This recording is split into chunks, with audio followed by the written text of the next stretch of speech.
Welcome into the Solo Shot Sports Podcast. I'm your host, Dom Manna. Happy Solo Shot Saturday, everyone. And before I get into the incredible playoff baseball that we've been seeing, I do have to address, because baseball has lost yet another legend this year. All-time hit king Pete Rose passed away at the age of 83 years old earlier this week.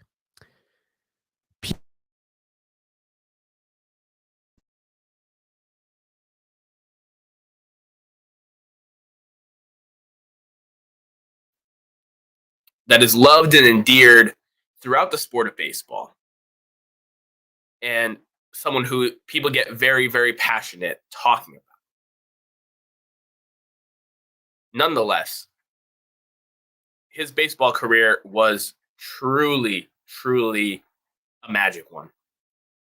79.5 career WAR, a 303 career hitter, which when you play in as many seasons as he did, 24 years, that is very, very impressive.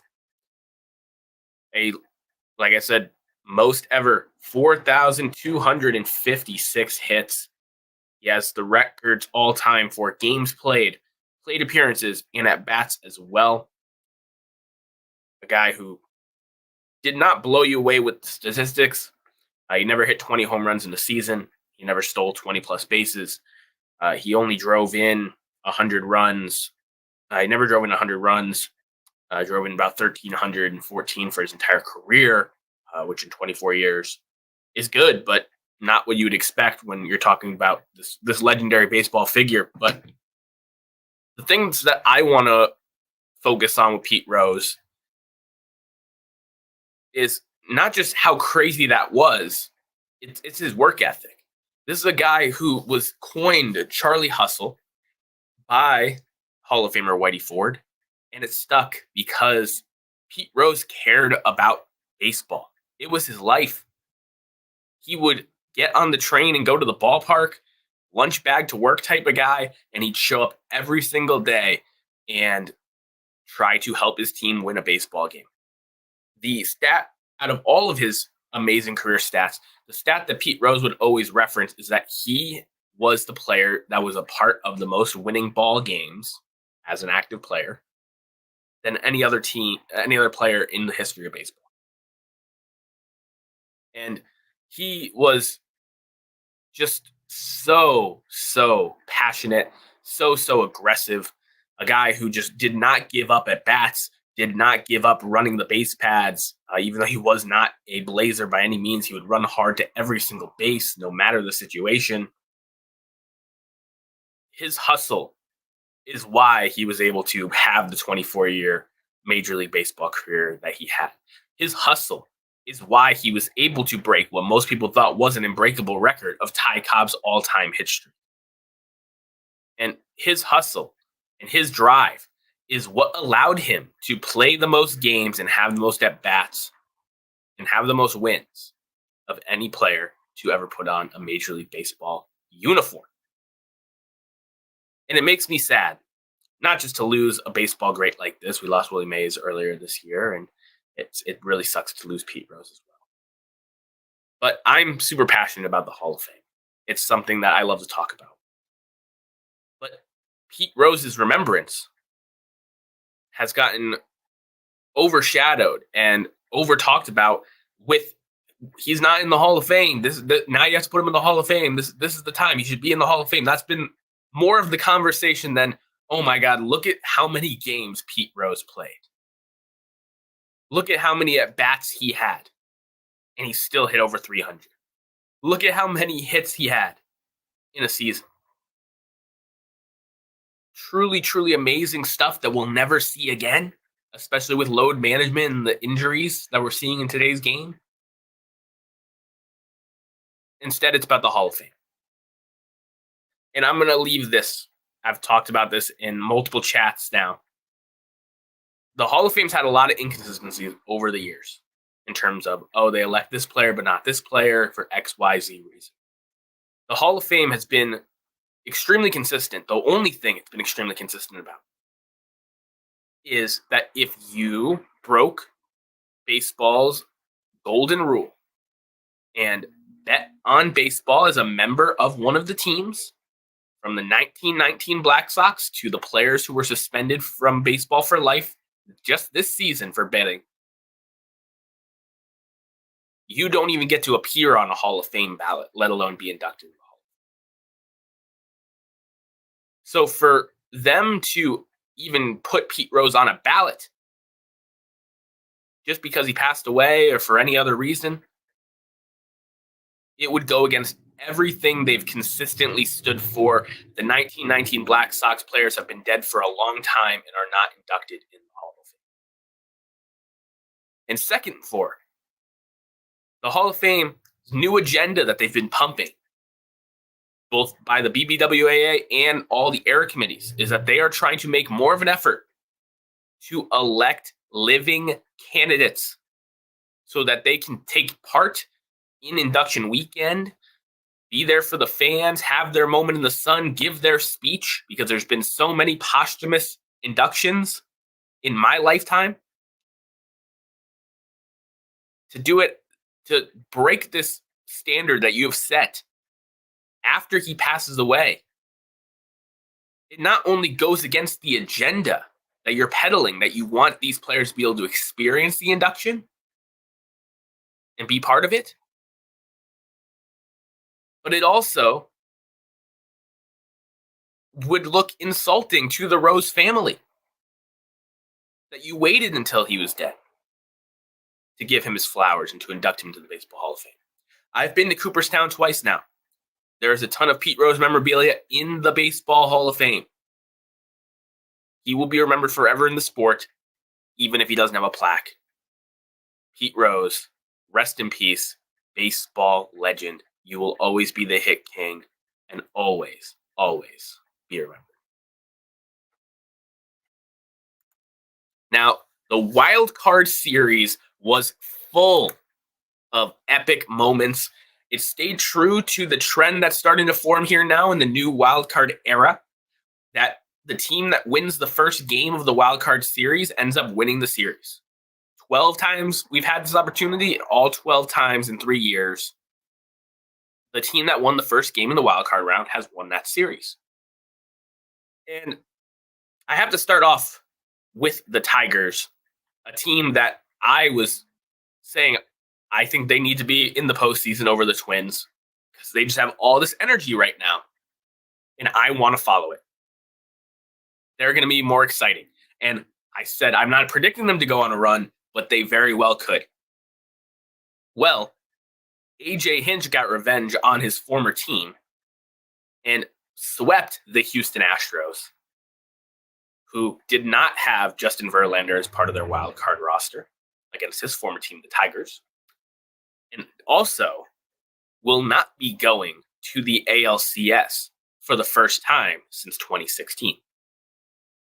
This Astros dynasty, this Astros run that they had from 2017 to 2023 is, for all intents and purposes, a modern dynasty. A team that people will remember for better or worse, cheating scandal and all, for a long time, with how great they were, how many great seasons they had, how many division crowns they had, how dominant they've been. But they were not able to stop the Detroit Tigers because they are on such a crazy run right now. They are just playing out of their minds. They have so many young pieces. And Tarek Skubal, as advertised in the postseason, also pitched a gem. This Tigers team can go toe-to-toe with anyone, and I'm just super excited for them.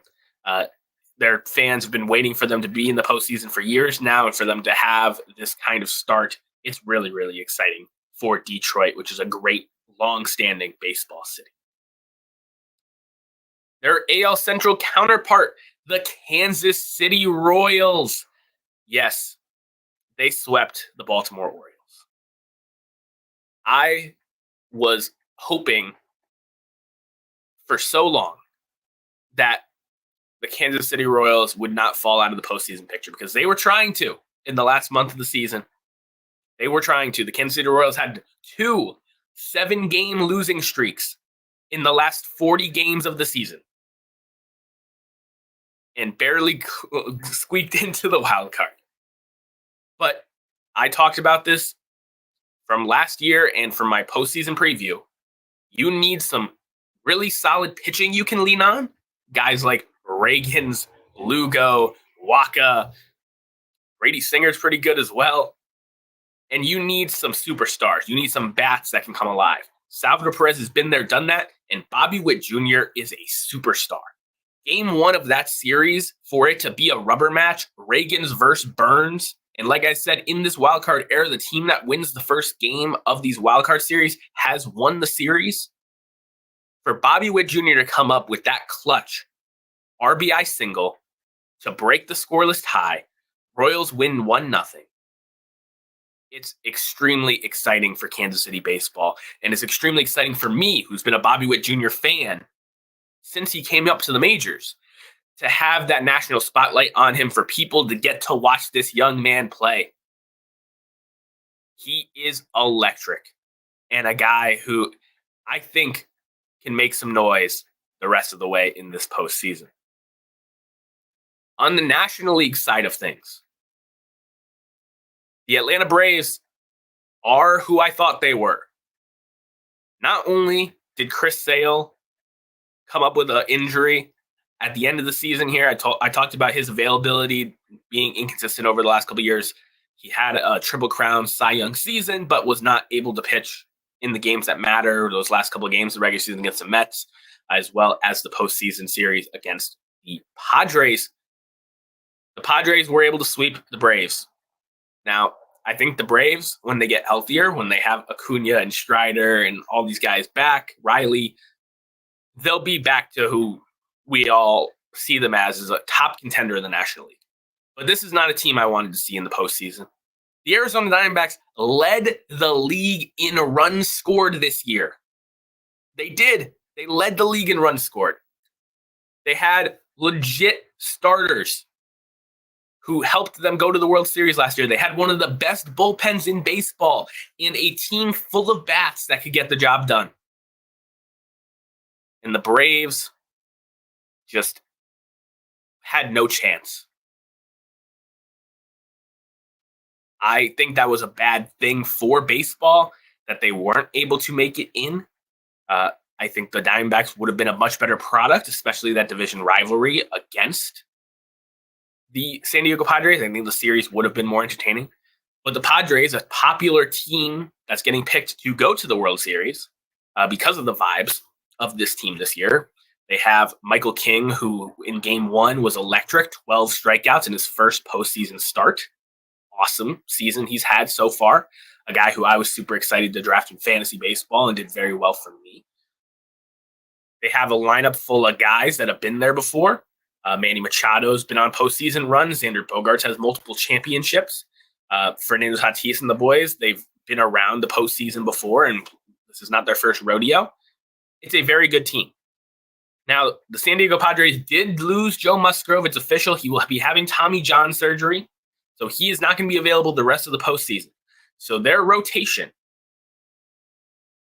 King, Cease, Darvish, very strong. Martin Perez is looking to be their fourth starter at the moment for the rest of the postseason. Matt Waldron got sent down, has struggled in the second half of the season, and Joe Musgrove, who has been a big game pitcher in the past, will not be available for the Padres. But the Padres did win nonetheless. It was as expected. I did not expect the Braves to put up much of a fight, especially without Sale. That's the only thing I would have wanted to see from the Braves this postseason, and he was not given. But nonetheless, we have to make some noise for the Mets.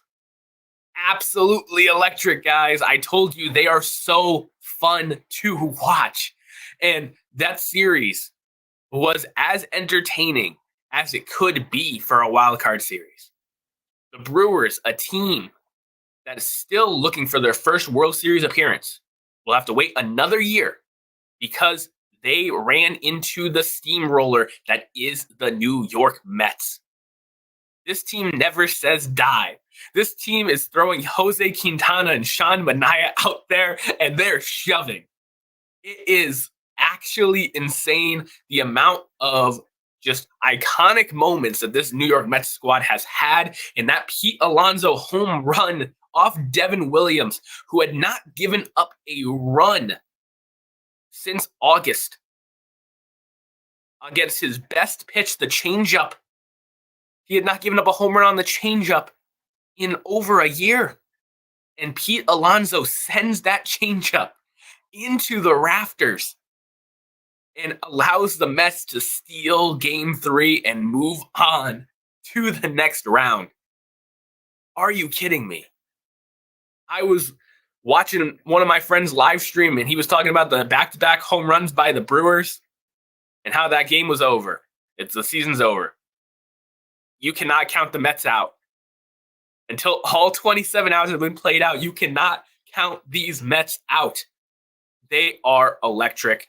And with Francisco Lindor back, playing very well, might I add, with their young players like Mark Vientos doing what they do, this team is just a buzzsaw that it's really, really hard to bet against them right now.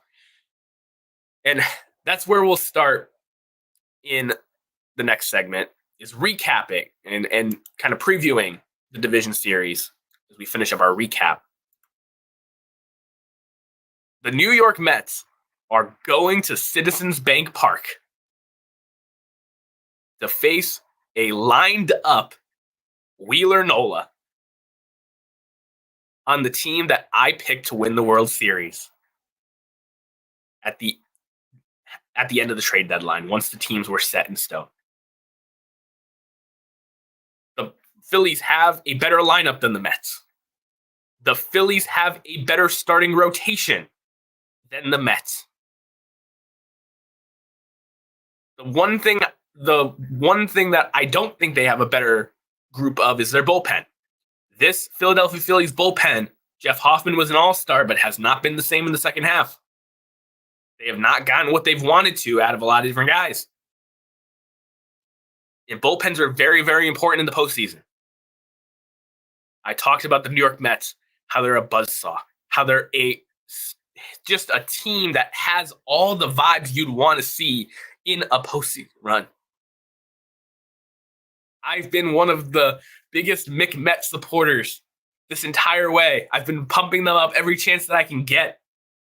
And now I have to take my brain and what I think about this Philadelphia Phillies team, this core that is hungry for a World Series, and I have to take this just feeling in my heart of the New York Mets and the run that they've had and the moments they've had are very, very similar to what you see for these teams of destiny, for these teams that go on these runs, that have documentaries put out about them when they win the championship.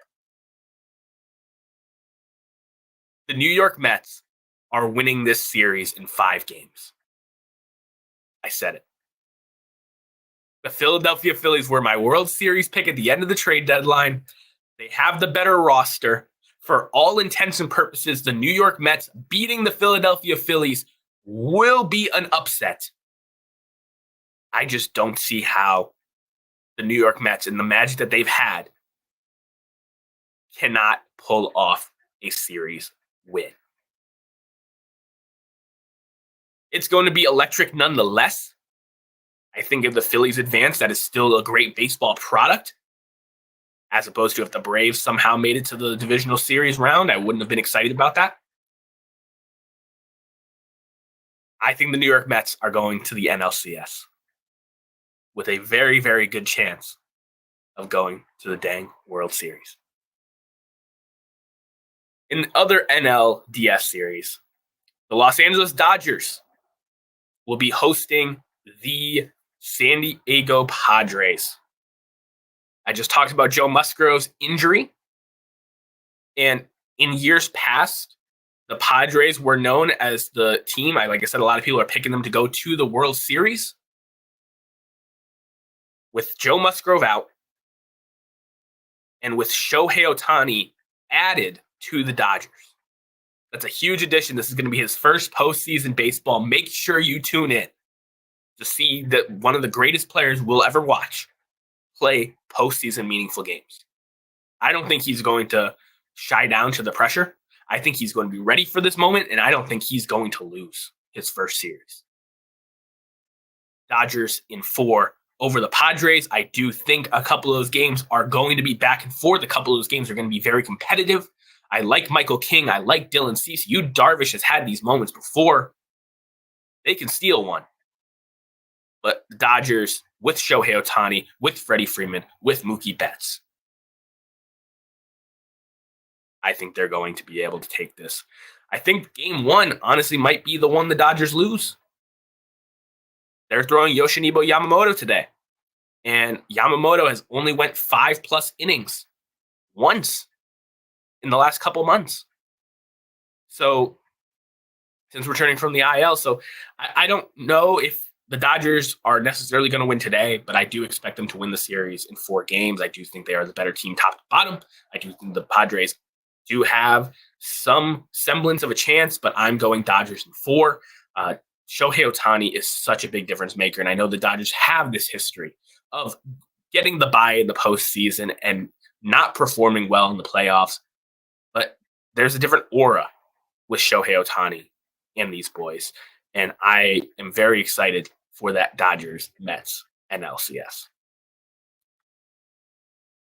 Now, on the AL side of things, the Detroit Tigers, like I said, they slayed the dragon that was the Houston Astros, a team that had always went to the ALCS.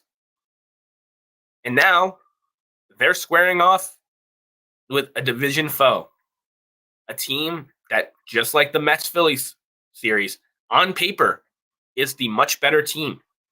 On paper, it would be a huge upset if the Tigers were able to beat the Guardians. It would be. I think the Tigers, because of them not having their rotation lined up, Scooble's probably only going to throw once in this series. I do think the Tigers are going to lose this series. I'm going Guardians in 5. I think that bullpen, especially, I talked about the Phillies, that's what they're lacking. I think the Guardians bullpen is ready for this moment. They have 4 or 5 relievers this year that pitched over 60 innings, over 60 appearances. They're guys that can go multiple innings. They're guys that have nasty stuff. They're guys that will be utilized as weapons in big moments. And as fun as this Tigers offense has been, I don't think any of those guys are built to consistently win against that kind of bullpen. I do worry a little bit about the Guardians' offense and starting pitching. It's not what you'd love to see, but I talked about it at the postseason preview last week. Everyone's talking about the Yankees and the Astros as like the obvious team to represent the AL in the World Series. This Guardians team, because of that bullpen, and Jose Ramirez and those boys can do enough, I'm not counting them out. So the Guardians in 5 for me. I do think the Tigers are going to make it a heck of a series because they just have those vibes, but I don't have the same confidence that I have in the Tigers that I do in the New York Mets.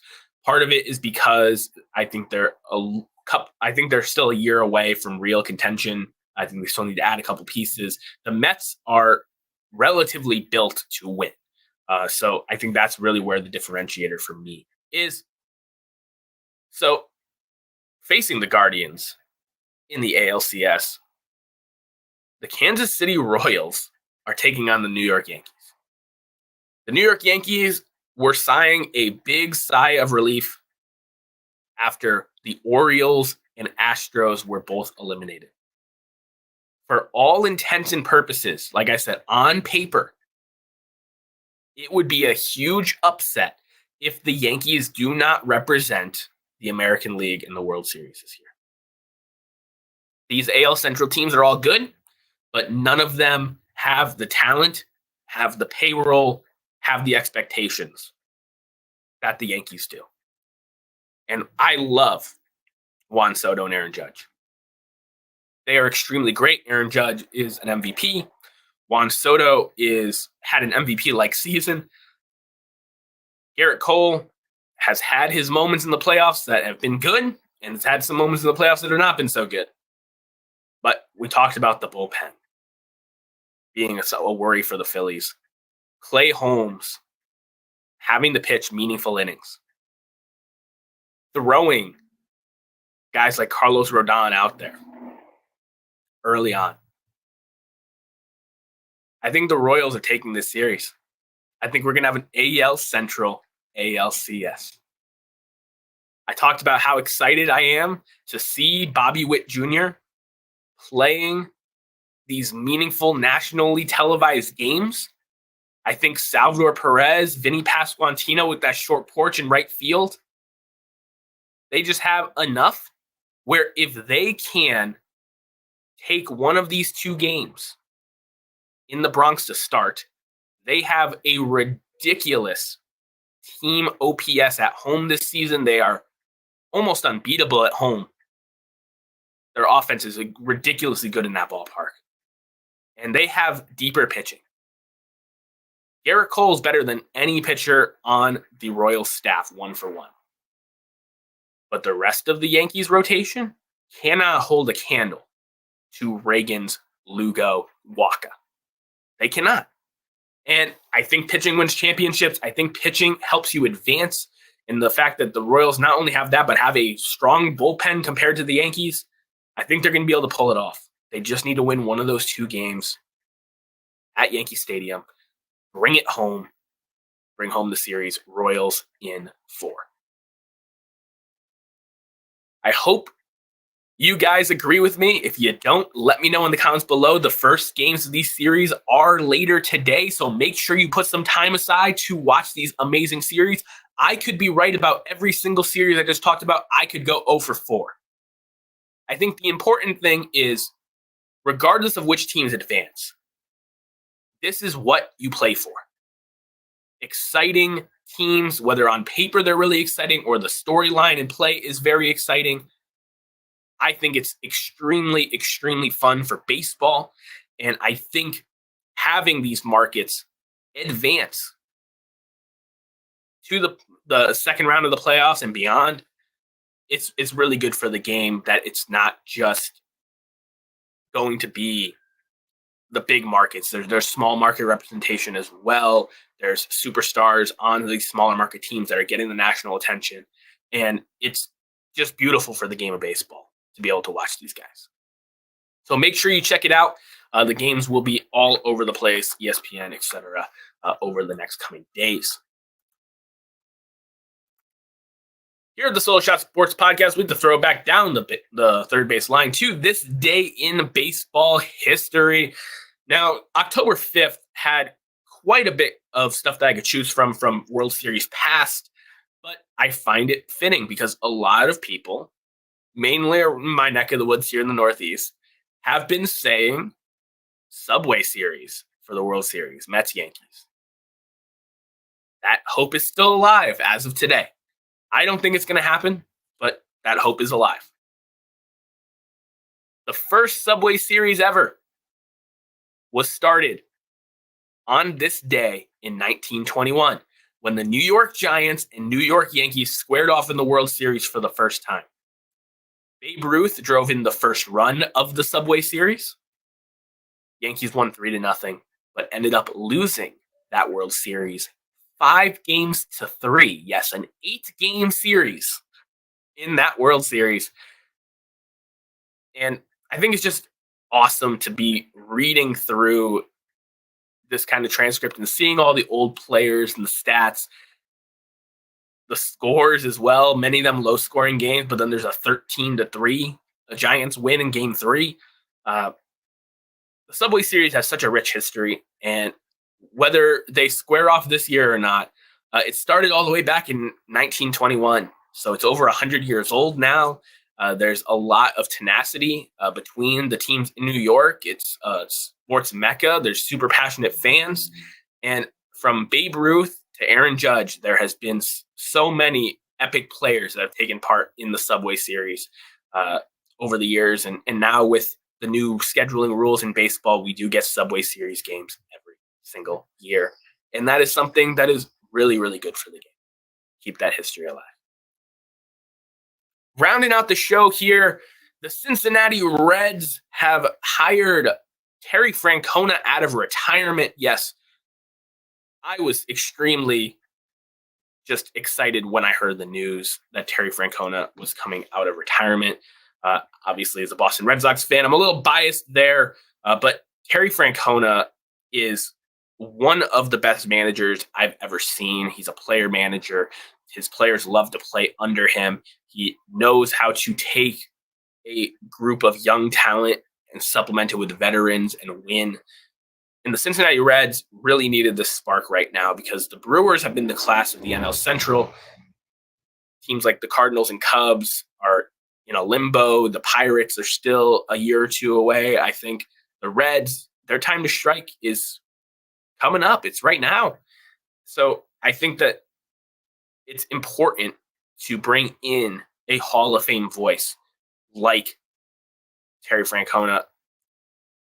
And to be able to get him out of retirement means two things that I'm very excited about. Number one, it means that he is doing well health-wise. There was a lot of scares about his health, his day-to-day, both mentally and physically. Terry Francona would not be coming out of retirement and going back in the dugout if he did not feel good and was not cleared by his doctors. And that is such a great thing for the man. And number two, it means he believes in this Reds team. He would not come out of retirement for just anybody. When Dusty Baker came out of retirement, it was because he saw that opportunity with the Houston Astros to not only get his 2000 career win, but to potentially win a World Series. Terry Francona is 50 wins away from the 2000 win club. He was already a Hall of Fame manager, even if he never managed again. But I'm very excited that he's going to get in the 2000 win club. Even if the Reds have a catastrophic season, he will get to 2,000 wins. And I think they have a chance to do even more. He's a 3-time manager of the year, 2-time World Series manager, and 3 pennants. What I find a little ironic about Terry Francona and the Reds is Terry Francona actually played for the Reds in 1987, where he was teammates with guys like Dave Concepcion and Dave Parker, who at the end of their career, obviously Barry Larkin and Eric Davis were the stars on the team. But Buddy Bell was also on that 1987 Reds team. Now, Buddy Bell is the father of just fired recently manager of the Reds, David Bell.